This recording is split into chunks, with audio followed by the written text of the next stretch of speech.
Welcome to Builder Buzz by Home Nation, where we bring in builders, developers, and everyday investors to talk about one of America's biggest opportunities, affordable housing. We'll talk about real costs, explosive growth, big mistakes, and tough lessons you won't learn anywhere else. Whether you're building homes, buying land, or just building big ideas, this podcast is for you.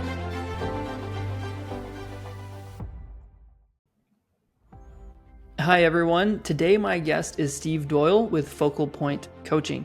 Today is a great podcast, so you're going to hear in live time, Steve brings some things up about communicating values throughout your company and just helps me realize some weaknesses that I have or some things that I don't know, because you don't know what you don't know.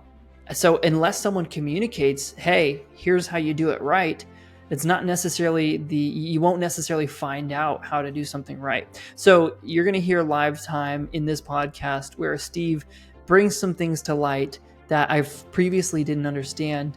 And I know that this is going to bring some value to you. So tune in, listen through. It's going to be great. Sounds good. Mm-hmm. Hey everyone, Steve Doyle. I am actually a recovering engineer, and now I am a master business and executive coach.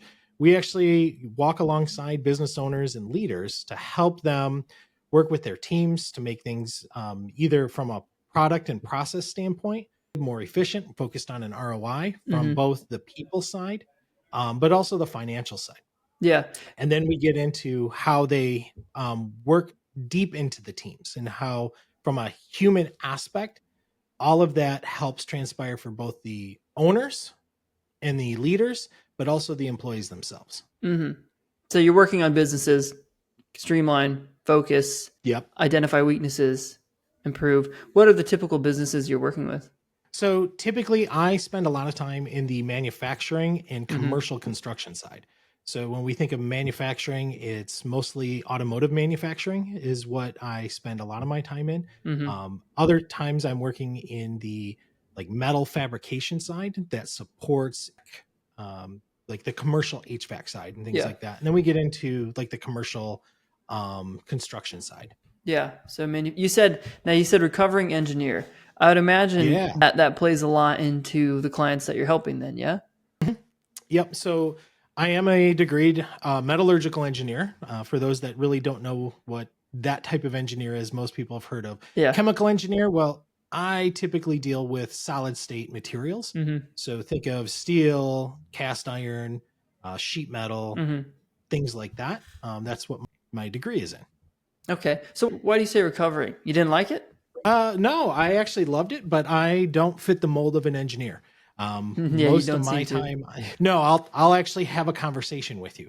Versus a lot of my engineering friends, they're more focused on the numbers, crunching and getting into the data. They're a little bit more introverted. I tend to be a little bit more extroverted, and I will actually talk through and have a conversation with people. And that's from those conversations is kind of what led me into being with Focal Point.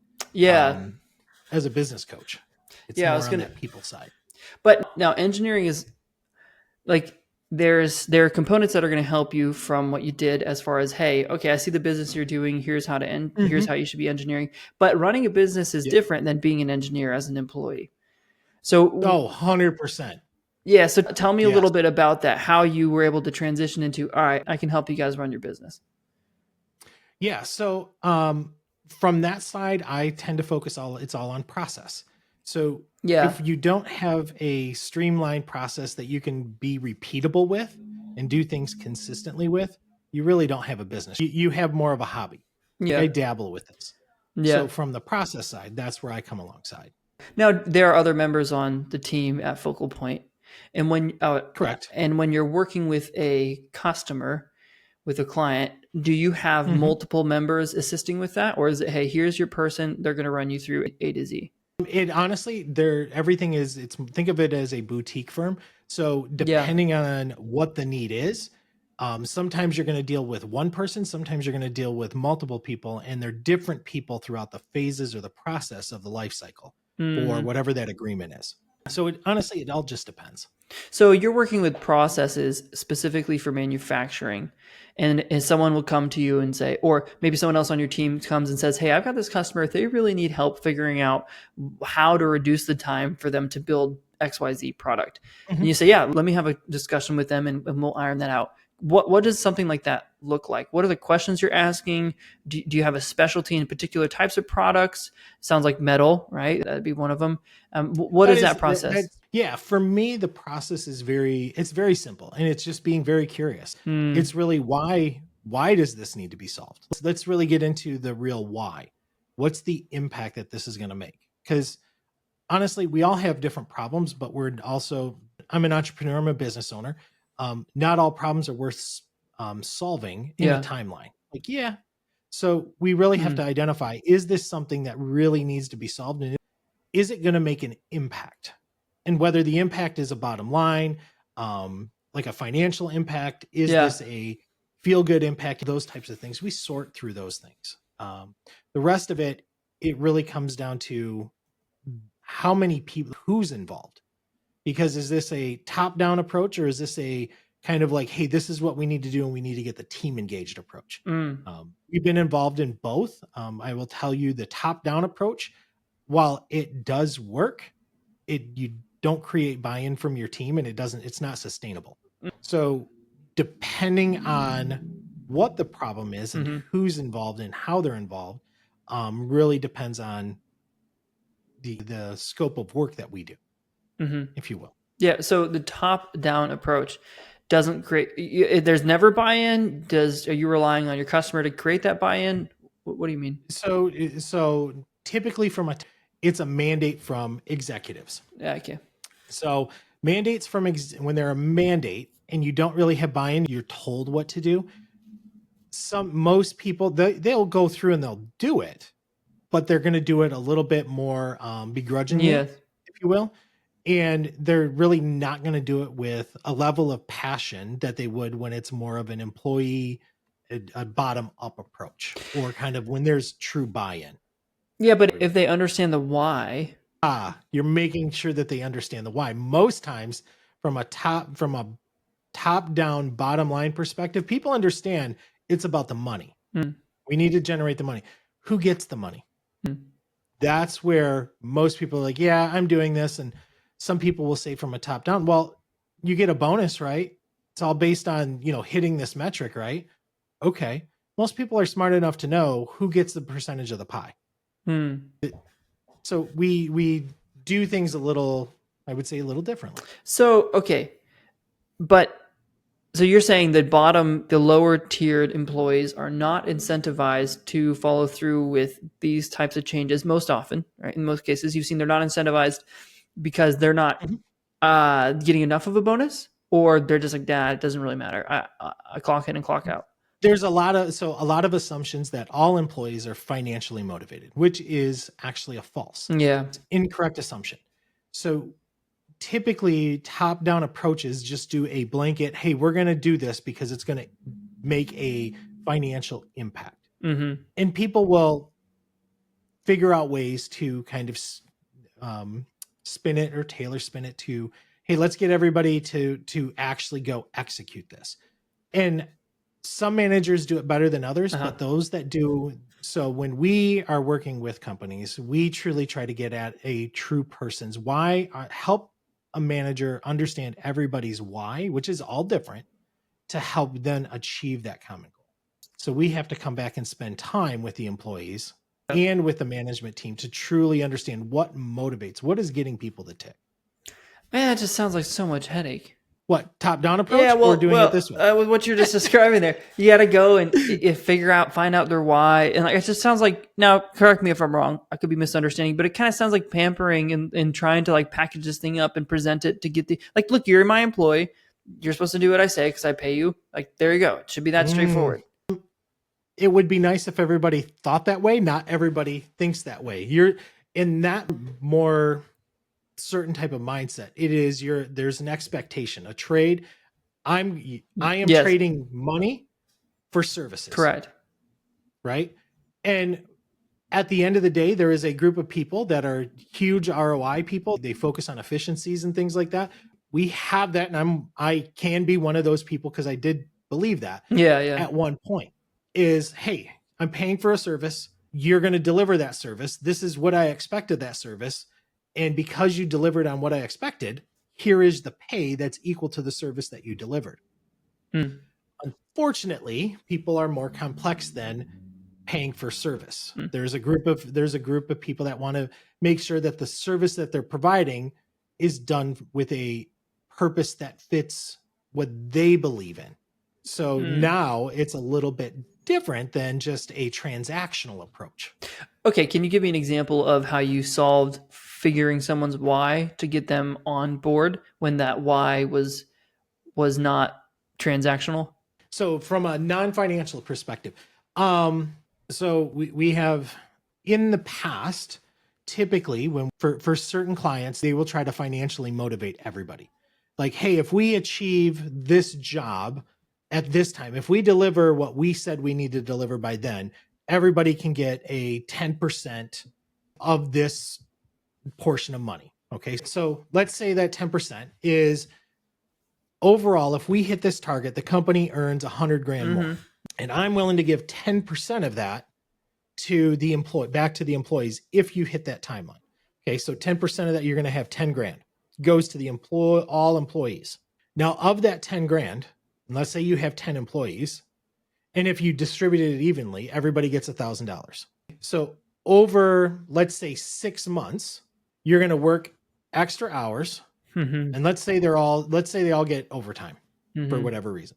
Let's say they all get overtime. They're paid overtime. They're all going to work extra hours and take extra time away from the expectations. Now, instead of working 8, you're going to work 12 to 15 hours. Yeah, I see. To deliver on those timelines. You're going to get paid for those hours at the overtime rate, all for the opportunity to earn an extra $1,000. Now, what do you sacrifice for those 6 months for that extra $1,000? Yes, you got more pay because you got overtime. But now you have a group of employees that after 3 months, they're like, I'm sacrificing my time, I'm sacrificing my health, and that's not worth the extra $1,000. Yeah, sacrificing way more than $1,000. Right? So it depends on really, do people really understand? So you have to make sure that instead of focusing on the extra $1,000, what else are they getting out of this opportunity? So some people are given the opportunity to move into leadership roles. Hey, I need to have new people cover and be leaders in these certain areas. Well, normally I wouldn't have the opportunity to let them have those opportunities. So now I can give them an opportunity to learn how to lead and how to manage people, because now I have to cover more space. I also now have to manage different aspects. So now instead of worrying about, let's say we normally would work an 8-hour shift, 5 days a week, now I'm going to move to flex time to kind of cover more hours and the time. So now I can think differently and offer people different things, because instead of working, hey, I normally work 40 hours. I like this, but is there an opportunity where I can maybe work more during the week and less on the weekend? And so now you're affording them time in a different way. So you have to look at what is really motivating more people to help support that. And yes, as a leader and as an owner, that takes a lot more bandwidth than just to say, service, here's what I'm offering for the service that I need. So I'm here in Cocoa Beach, Florida. We're on the Space Coast, right? And rockets are launching all the time. Okay. And I have a lot of friends that work for NASA, Boeing, Blue Origin, SpaceX, Northrop Grumman, all these different companies that are either military contractors or they're actually rocket companies. And the buy-in that I see from my friends that work there, it's just incredible. They are so motivated. At Blue Origin, they're expanding quite a bit right now. You can go drive up North Courtney and go and see Blue Origin expansion. And SpaceX, everyone that works for them seems to be just so driven for what they're doing. So I'm just curious on what your thoughts are on that, because it seems like Elon Musk has been able to generate something out of his employees that is, you can't buy it with money. Correct. I would be more curious from what you believe you're seeing from your friends and your counterparts. Like, what have they said that is getting them to buy into those types of companies? So I've got this friend that hires for Blue Origin in a department, and he's got like 30 plus people that he manages. And he says when he interviews people, he's listening for a lot of things, obviously, but one thing in particular he's listening for is kind of like an origin story or why they want to work at Blue Origin. And because it's difficult there, what they're doing in his department and it's stressful. There's a lot of expectation, a lot of responsibility, long hours. It gets not easy. Then it's not for the faint of heart. And he's like, when he's looking for people, he wants to make sure that they really want to work there. So he's listening for things like, I've always wanted to work on rockets. I've been working toward this for years, ever since I was a little kid, Like, they are going to need that sort of motivation to sustain them through those difficult times. Not just, I think this would be a cool job, because once it's stressful, employees are more likely to leave. So that's kind of what if you think of Elon Musk, his companies are like, we're going to save the world sort of companies. Like, we're going to go to Mars, or we're going to have electric vehicles. Like, they're big companies. And it seems like people can really get behind that big picture a lot more than we are going to make this amount of money if we do this work really hard. Yes. So we see that all over the place, all over the sectors, and it doesn't matter what the sector is. And what I mean by sector is, it could be somebody in healthcare. It could be somebody in manufacturing, like automotive parts. Could be somebody that is more philanthropic in what they do, what they choose to do. Everyone has a set of values that they are looking for inside the companies that match what their values are. Yeah. So those people that are really resonating and looking for those types of jobs is because the company values and their values are aligned. And start to diverge is when you start seeing, the people that have been there the longest is when you start seeing them leave, is because the company values and the employee values are no longer in alignment. Yeah. So I'm interested about that, because recently in the hiring process, I've started mentioning, hey, here are a couple of values that Home Nation has. These are our values. We're blah, blah, blah, we want to do ABC. And then I say, okay, well, what do you think about those? I'm going to mention 3 of them. Then what do you think? And I think there's a lot to that. And because I'm not hiring just a skill set, I'm hiring a person. Yeah. And I want to make sure I get the right person. And it has become clear to me that, because when you have a smaller pool of people that you're with, like, those values are innately communicated and just organically communicated. And anyone who doesn't fit, like, quickly, I don't want to do it. But as you start to expand, it's harder to communicate those values from the leadership to maybe someone who's on the ground floor. And so I need to really make sure that I'm getting that in the interview process. So I'm just realizing you mentioning that sort of stuff, I'm the importance of that, but I'm not exactly sure, like, how do you find out exactly what their values are? Do people think about what their values are? Like, I could probably go up to someone on the street. What are your values? I don't know. I mean, I like to enjoy my weekend and eat good food. Like, I don't know. So how do you manage that? How do you make sure you understand values, you're communicating yours the right way? How does personal and business, come together? Yeah. No, this stuff. So when we're building a culture from the inside, or truly trying to change a culture standpoint or behaviors within a company, we always start with a set of values. What are our governing or our decision-making values within the company? These are the values that, above all things, all of the decisions that we make are rooted based in this value. So let's take let's say family is a value. Like, we want to have a family feel in that. Well, what does that really mean? Does that mean all families are dysfunctional? Does that mean we're going to have a dysfunctional relationship in this organization? No, it doesn't. It means that we are going to treat each other with respect, the love and the respect that we all have. And this is how, and the thing that most companies fail with is they put it up on the wall and they're like, this is what it means, but they don't show what it means. They don't really lean into that. And even social media wise, they don't put anything out there to cast that vision for people. This is what it really looks like to live our values as a company. And then when we interview, we actually will and then so when we put in our interview questions, when we're doing working with companies and hiring, we'll actually bring in interview type questions that are based on those values. Can you show me how you like if you hear the word, let's say it's family, when you hear the word family, what does that really mean to you? And how would that show up to you in the work or and so we get them to start thinking a little differently when they interview. And so that's how we can interview for more value-based type, do you fit our culture standpoint? That's really good. Yeah. So questions around that. So, and maybe I just haven't learned how to do this right because I've just only played with it in the past few interviews. So this is very appropriate timing to discuss. But I feel like sometimes you'll get a response from someone where they're giving you what they think you want to hear. And that's why I'm like, I want to get the most raw, organic response out of a person when I ask a question. And sometimes I feel the responses I get are framed because they're like, oh, I think this is what they want to hear.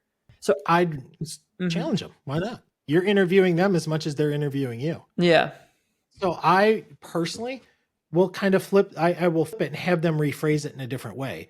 But I'm going to ask the question in a slight way that I know if they answer it scripted wise, they're saying what I think they want to hear.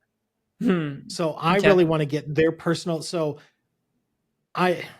whether you can or can't, I'm not an HR, don't cite for legal reasons, but right. But, if in casual conversation, I might ask, oh, what are you guys doing, from a, holiday perspective, what's your family doing for a gathering?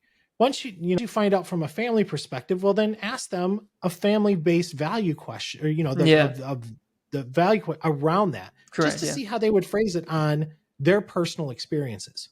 Yeah. So now it's no longer company, it's personal. Yeah. And you're really trying to get who they are, because how they're going to show up, like interviews, they're kind of putting on their best suit. Right. But I know what you're going to be wearing, around. Yeah. So I really want to know who you are behaving as. Yeah.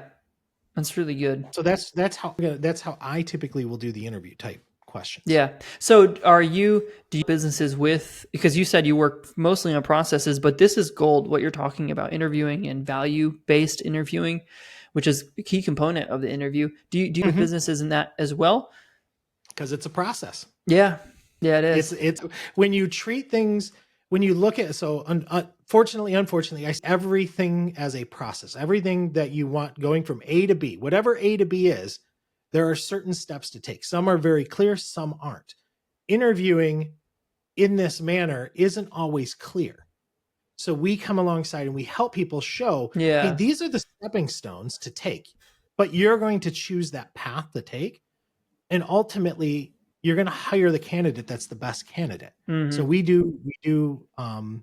leverage behavioral assessments in the interview process. We actually will ask behavior-based questions because we're hiring people for their knowledge, but also for their experience. And we want to know what those behaviors are.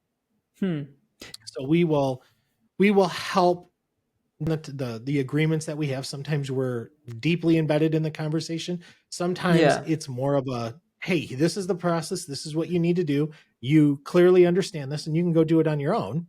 And this is what you're for. Yeah. So we help with that as well. So when you say behavioral based questions, are you speaking about like experience and how they handle maybe talking to customers, or just like their more general workflow? What do you mean by that? So all of it, honestly. So from an interview perspective, I'm going to ask them, hey, define for me a situation or a time when certain happened. And I want to know how you handled it. Yes. And I want to know, if this is a role that I expect somebody to take the lead in, I'm going to ask them, so tell me about a time when you were challenged in trying to get this out. Now, I want them to answer, because now it's not a yes or no question. It's not something I'm going to get off the resume. I need them to show and tell me about a time. Now, if they're now these are some things that I look out for. If they're not giving me a whole lot of details, I already know that they're fabricating their whole story. Yeah. Versus if they're gonna like, no, tell me something specific. Like, I don't necessarily need to know the names of who was involved, but give me the titles of who was involved. Yeah, yeah. Right. So I want to know. I wanted the details were. I want to know what the percentages were. Yeah. Right. If you truly did this, then you already know these numbers. You already know the. Yeah, yeah. And I think in a general sense, I think if you explain it, you don't understand it. Correct. Whether it's talking about, how to hire someone or how to run this machine. Like if you can't explain that, then you don't understand it. And so when I'm hiring someone, say if I'm bringing someone on marketing, I'm going to ask them those types of questions because I understand some marketing. Yeah, I'm not the best, but I want to hire people smarter than me. So they should give me smarter answers than I'm even thinking of. Yep. So I try that way, but so all right. Well, here's the question then. I imagine there are a lot of people who are in a similar boat where I do a lot of the hiring, but I don't. Hiring it's a lot. So much time. It is a whole process. Yes. And just getting people to the interview, the prep that you need to do before that, the in-person interview, all the prep before, it's a lot. So and I want to offload that, but it's such an important. It's so key. Like I don't know how other companies could just outsource that or have someone, our HR department, they take care of that. I mean, it's such a vital part to make sure the person who is interviewing people knows what they're doing. And so I'm really hesitant to offload that. And I've had some of my managers sit in on the in-person interviews because I want them to hear how I'm doing it. But I've been thinking of sort of these questions because I need to make some sort of structure. It feels like, because right now I'll just go into an interview and figure it out. That's just how I am. But not everybody's like that. And it's not even necessarily the best way. Like I'll admit my faults where, and if I had a little bit of structure, I bet it would go a lot better. But I don't know. I don't know. Is the structure the best way? Can I hand that to someone and expect the interview to go that way? And this sales manager is going to be able to handle that because offloading it's so important. I don't just want to do it and forget about it. Yep. It honestly, the first several that you do, you're never going to like, be quite frank, because nobody is you. Nobody is going to be able to be as fluid as you because you're you. Correct. Yeah. What you're thinking about, what you're talking about, what you ultimately you're looking for in an interview, nobody knows. And when you put it on paper, it's still not going to be 100% you because what you put down on paper is more, hey, this is what I'm thinking, but you're not conveying it in a verbal manner. Yeah. So what we recommend of a community interview process where you're still kind of leading the first few you're leading, but you have a group of people that are also either in the same room or they're coming along part of the interview process at different points. And then when you're done, everybody gets back together and talks about what you've seen leading those first few conversations. Then the next few interviews you do, you back off. Everybody else is leading, but you're still there observing. And when you're observing, you're making note of what potentially is either some enhancements to do or what else needs to get corrected. It's going to go in and out, but I know we're getting close for me at 1080p. The amount of time we're getting close. Oh, because So typically when we do more of a communal or several people involved in the interview process, typically you as the leader would be leading those conversations for the first few, and you're kind of everybody else is witnessing. After the next few interviews come up, kind of take more of a backseat and you're observe. Even though you're still there, you're observing, and the communication up front is, hey, I want you guys to lead. I am observing. I am purely observing. I am not going to interject in the interview process. But I want to observe what's going on. Yeah. And really, once you start building that confidence up in your team that, hey, no, everything's good, or no, these are the tweaks I'd make, and this is what I want to see the next time. You're giving them, one, an opportunity to learn. Two, you're witnessing it. But three, ultimately, you're transferring that knowledge to somebody else of what your expectations are. Yeah. So that what you used to do and say and held dearly, like, no, this is the process. This is only I can do this. You're now transferring that so that you build up that team to do that. So what's been difficult for me is I am hiring for values, but I'm also determining what those are. And they're not be kind and do the right thing, which are like, yes, obviously, yes, but they're more specific to what we're doing. And so this was understanding the employees' values was brought up to me by someone who does some training for us. And at the time I was like, sure. And I had people fill out a paper, and it's all sitting on my desk back there. Because I'm like, I don't know what to do with this. I just didn't understand at that time. But now it's becoming more clear, and it's been challenging because like the train is moving and I'm laying the tracks, right? Yes. I'm hiring for values, and then I'm kind of also figuring out what those values are. So do you run into that with some of your customers where you ask them and they're like, they just kind of blank stare? I don't really know what our values are. Most people, they've went through their values exercise and they either it's in the back, like, hey, when I get to it, I'll get to it. There's companies that they're posted on the wall, but nobody knows them. Nobody can recite them. And they don't know what they really mean. They're just words. And until you get to that point, and so we do a values-based exercise. And it does, honestly, when we truly do this, it's not a, hey, you do it in an hour and we're done. No, this sometimes takes 3 months, and you might change them out. Why? Because you really want to be intentional with it and purposeful. Because every decision we make, when we decide on vendors, we decide on partnerships, we decide on any new hires, any decisions we make are going to be rooted in these values of the company, so that when we truly say these are our values, we live them out in all of our work. So what I was mentioning earlier about when you have a small team, you are organically communicating those values because day in and day out, say if you're a hard worker, people see you're a hard worker and they're going to work hard. If you're lazy, they'll see you're lazy and they'll start to be lazy. They see that stuff. But I want to communicate values with people that are further removed from my day-to-day interactions. But I cannot afford to spend the time with that person. So how does a business not lose those values? And what have you found to be the most effective way to communicate values? Is it, hey, every quarter we sit down and we discuss this? Is it, we focus really on the managers to make sure they're communicating those?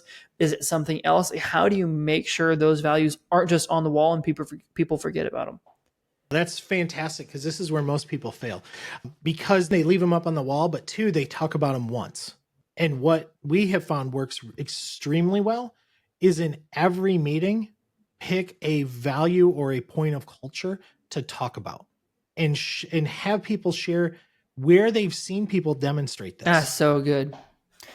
Because it's take 5 minutes of the meeting.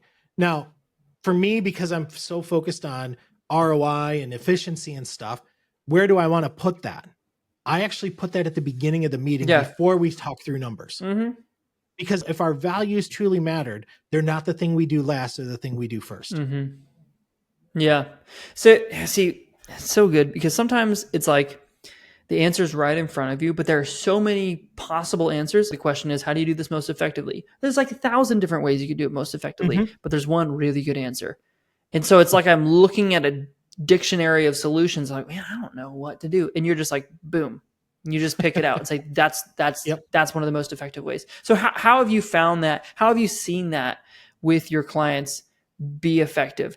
And like, how quickly do you see culture change in a business? Or do they come back and say, Steve, that meeting was crazy. Everyone, they understood it, or they're like, this is our third meeting and they're just they're not grasping it. Seen both. And this is the difference. This is one of the key differences that I've seen.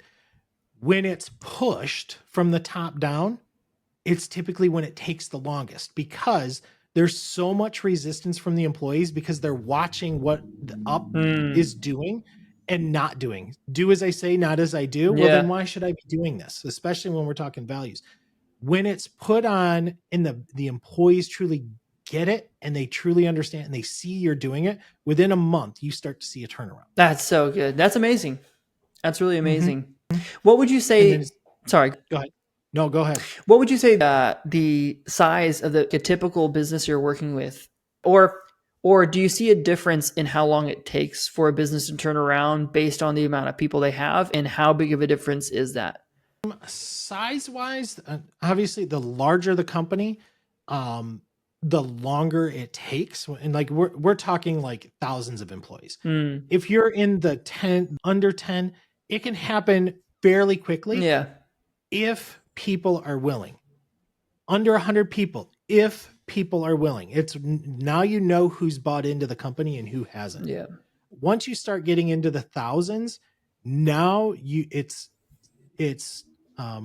like we talk about in sales, it's speed and time, like speed, and you need a lot of people saying the same messages. But when you get to larger companies, you actually need internal advocates. Yes. As well. So there's a mindset and a change once you get to critical mass. Yeah. For doing pure transformation in a company. Why do you use the term internal advocates? Internal advocates, and when I'm talking internal advocates, I'm talking somebody that is not in the C-suite, somebody that is not a senior leader. An internal advocate is somebody that's on the ground. Basically, every shop floor has internal advocates. Yeah. Whether, it's somebody that all the employees turn to get information. Oh, they just saw a leader walk through. They all run to this one person. Hey, what's going on? That when you have those internal advocates to help genuinely share the need and what's going on, and they've bought in, those internal advocates are now your influencers, if you will, for any change management. And you need them in organizations that are in the thousands. That is so good. Say even in the hundreds. Yeah. Yeah. And it makes sense. I understand the concept now that you just explained it. I can think of some employees right now that are internal advocates that come to mind. And the more you spend with them, more time you spend with them, the more empowered they feel and the more they feel heard. Yes. So now they're basically your internal salespeople for any change you want, which is great. Which is fantastic. You get buy-in, people understand it, it's communicated for more than just you. That's so good. So Steve, you have like the most fun job. You're working with people. I actually love what I'm doing. Yeah. It's the ability to make an impact in organizations, big and small. Yes. And it really is valuable because we're working with people. Business is not just numbers and ROI, it's people. And you have to make sure that you have the right people and you're communicating what you need to from the interview process all the way through the employment of that person. And your position is to help businesses under not just value-based things, but in this conversation, helping businesses understand how do you communicate your values. And then, once we've nailed that down, let's talk about the processes that you have in place. Because you can have a great process, but if you don't have the people that care to do it, it doesn't really matter. You got it. And then vice versa. You need great people, but no process. There's chaos. Yeah, they'll figure something out. May not be the best. Exactly. And that's where I get down to businesses don't grow until the people grow. And if you really want your businesses to grow your people. That's really good. Businesses don't grow until the people go. Yeah, that's very true. Just thinking about that because I want to grow some things and, just hiring more people is not necessarily the answer. Yep. Maybe. This is great. I've personally found a ton of value from this, Steve. Thank you. And I'd love to keep you on for a little bit after. Because I'm just very interested. So if someone's listening and they too are finding value, where do they go? Steve@gmail.com. How do they get in touch with you? You can get a hold of me. Email is okay. It's sdoyle, DOYLE at focalpointcoaching.com. You can find me on LinkedIn. Stephen Doyle Jr. You're going to find that's honestly one of the best ways. And then you can text me, giving me a phone call, not always available, but you can text me and it's great. Just my number, 248-885-1358 and just text me. Yeah. This is so great. And focalpointcoaching.com. Everything's on there. All those numbers are there. I see. Yep. And it's not just the USA. I see your Canada, Australia, UK. Yep. Yeah. We are truly a global firm. Yeah. Well, this has been so helpful, Steve. I really appreciate your time. This is a ton of value. You very clearly understand what you're speaking about. So I know I'm grateful for it, and I'm sure those that are listening will likewise be grateful. Thank you for having me. Yep. Thank you. Take care, Steve.